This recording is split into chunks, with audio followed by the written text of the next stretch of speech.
Well, well, well. Look who's back for another round of But the Book Was Better. Or was it?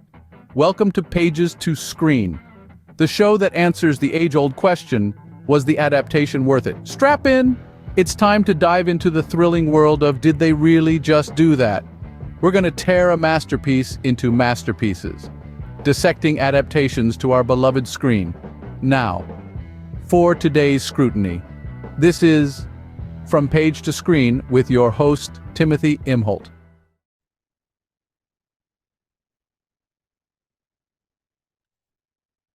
So I watched Oppenheimer tonight for the second time. If you haven't seen this movie, Christopher Nolan, I think deserves every award he's going to win for this thing. It's can't say enough good things about it. I actually have read the book American Prometheus, which is the movie is based on, which is the Robert Oppenheimer documentary. Um, Doing undergraduate and graduate school in physics, nuclear physics is a thing. I actually worked in nuclear physics for a while, so you wind up reading a bunch of these books, and you wind up understanding a lot of the origin of the nuclear world because it really wasn't that long ago that this stuff sort of became real. Because the nuclear world didn't really exist until about 100 years ago. I mean, it was there, but scientists weren't really working on it, right? So that world, nuclear world, always existed. Scientists just didn't understand it.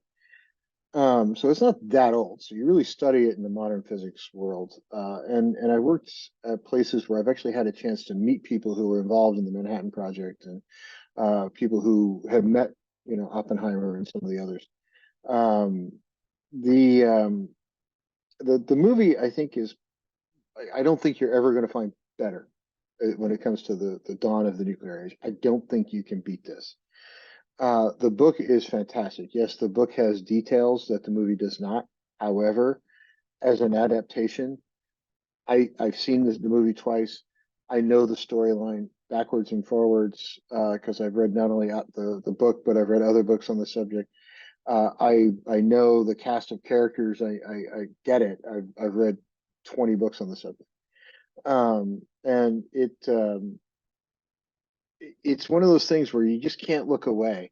I've seen it a couple. I've seen it twice. Normally, I can watch any movie and sort of do something else at the same time and sort of half pay attention to it. This one, you put everything down and just watch. And I've seen it. That's the second time I've seen it. I still did that. So if you have not seen this film, see it.